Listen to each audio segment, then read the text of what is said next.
Welcome back to another reading and correcting of Stepping Up. With me, Kindar, the Tiger Writes, and Ty, the Tiger Supervisor. Today, we are doing chapter 62.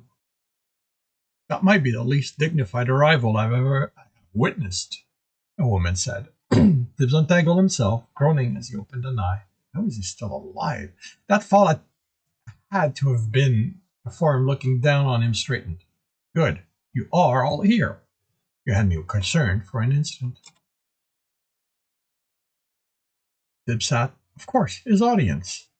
He looked around and was surprised at the banality of the space. A stone room with a stone table and a stone chair. Appeared to be more... He searched for the word. Yes? She asked. He stood. Sorry, I was just expecting... He motioned to the only thing beside them. More what? Her tone was... She wasn't offended or even amused, more like nothing. She sounded bored, was the best Tibs could come up with.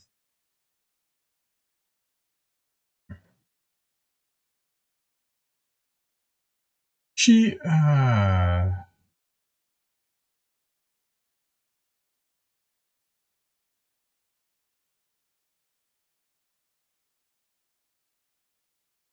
shrugged. As with her voice, her form was feminine but plain, like the room they were in.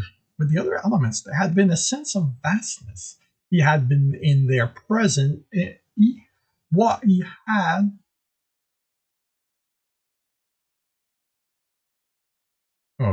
He has been in their presence in what felt like a place.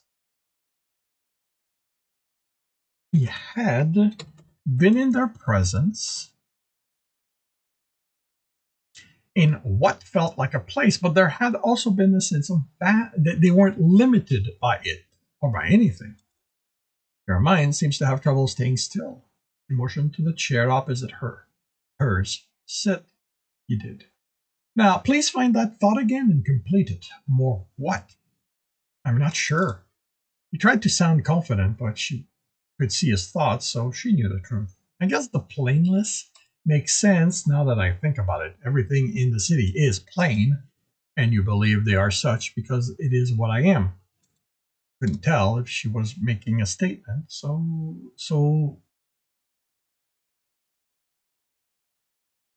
bored she was.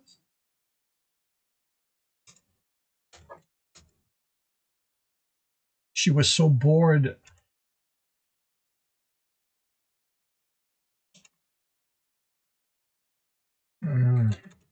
She sounded so bored, the question didn't make it to her voice. The other elements were more... He hesitated. He didn't want to offend her.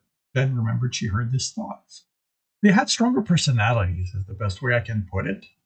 And you believe that makes them more? What? Let's stay consistent. I don't know, he said after thinking about it. I don't know a lot.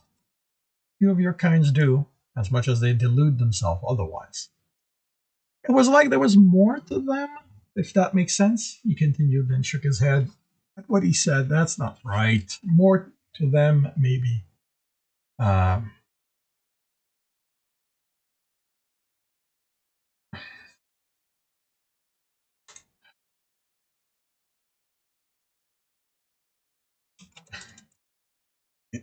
It was like there was more to them. That's not right. Yeah, this is just repeating the previous one. Like they had concentrated a small part to speak with me, emotional or unknown, but this feels like is all there is. He hesitated. Couldn't there be more? She shrugged. We are what we are. What we are not is not a responsibility of yours, despite what it may seem, what you have undertaken. You need not concern yourself with my state. You know who I am.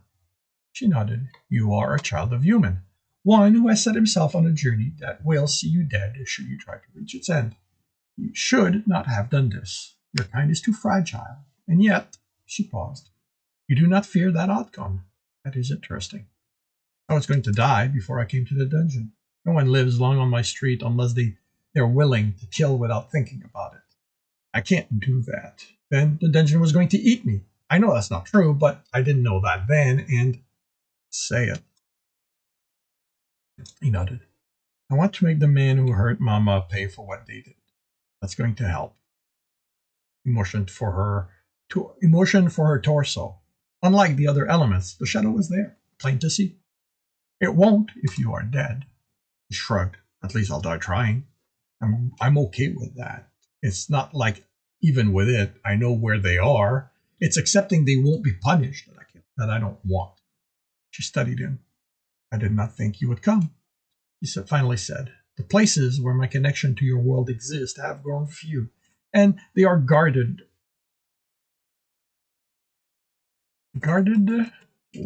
through strength, if not all with cunning. I am impressed in how hard you worked to reach me, but not pleased? Somehow that disappointed him. I am not someone who is pleased. Being pleased means you are done with the work. The work always continues. It is better to appreciate what has been accomplished and then be happy with what has been done. Tibs nodded. What do I have to do to get the shadow? She raised an eyebrow. You only have to take it, as it is with each of us. I leave obfuscation to the others. Light and I have that in common. We prefer being straightforward. Tibs walked around the table. She turned in her chair to face him. Her expression was passive. He reached for it and stopped. Will this hurt you? He'd been so preoccupied with figuring out how to get the shadow from the others, he hadn't considered what it would do to them. He acted like it hurt, but did he know what pain looked like to an element? It is not I that will hurt. He nodded. It might be straightforward, but it wouldn't be as simple as closing his hand over it. Even with fire and corruption, the ease had come with a hint of cost, or with fire the burning immediacy of it. He touched her and immediately pulled his hand away. The pain had been intense, not like fire, heat, but not the burning of his flesh. That memory was still clear, even after months. He touched her again, and the pain returned, a deep burning that reminded him of when he'd been doused with corruption, but only in how profound it was. This burning also reached into his assets, pushed and ground his teeth. When he opened his eyes, he only had his fingers in her to the first knuckle. He pulled his hand away in fright as he saw there was nothing left of his fingers inside her. His fingers were whole. Should be another paragraph. Was this a trick? An illusion to make him think he couldn't do it? He searched her face for sign of duplicity, but all he saw there was curiosity and only a hint of that. She was purity. Hard work was what she appreciated, so this was something he needed to work at. He touched her again, and this time he kept his eyes open and watched his fingers break her skin, and the pain felt more intense for him watching his fingers dissolve. It wasn't like the man in the pool of corruption. Instead of melting, his fingers exploded like embers from a kicked burning log, and left nothing behind. He pulled his hand out, blood running cold. Was it only something pure that could pass through her skin to reach the shadow? There had been nothing left of his fingers, of him, inside her. Why not? He searched for the word pure enough. Were they? Are you not? The question had no judgment to it. If there was nothing left when he pushed inside her, how could he grasp the shadow? She was purity. The only way he could do that was working at it. He slammed his hand into her before he could think better of it and screamed in pain. His wrist was in. Then half his forearm. He fumbled about, trying to feel the shadow, grab it, but he couldn't. He realized he closed his eyes. Opening them didn't help. He saw the shadow, but there was nothing of his hand to close around it. Despair clawed at him, but he pushed it away. More work was all he needed, and he pushed more of his arm in, hoping that with enough, there would be something left for him to use. He kept his eyes fixed where his arm entered, despite the desire to close his eyes in the belief not seeing that. He kept his eyes fixed on where his arm entered, despite the desire to close his eyes and the belief not seeing part of him disappear would diminish the pain. He was to his elbow now. Would he have to go in completely? Would he be able to come back? Watching, he noticed a white line where his arm met her body. Then realized it was on his side, in his arm. A white so bright, so clean. You wonder why it wasn't going in. This had to be the pure part of him, who he was, the part she. White wasn't Purity's color. The only essence that ever registered as white to his mind was his, the one filling his vast reserve, the one Val called life. Search the line for a sign of the other elements: blue, red, brown, purple, black, the storming blue-gray, or even the brightness that was light. None of them were there. The only essence pushed back was his white one. He stopped pushing. His arm wasn't past the elbow. If she was a living person, his hand would be out the other side. That was an image that for not having, so there was enough there. Why wasn't there any part of himself in her? If the other elements got through, they should be there, giving his arm form and solidity, shouldn't they? Except they weren't his element. His element was white, life. That was him, the pure him. Then why wasn't he inside her? Because being who she was, she'd make him work for it. He relaxed. Pushing physically wasn't making it go in. So he needed a different way.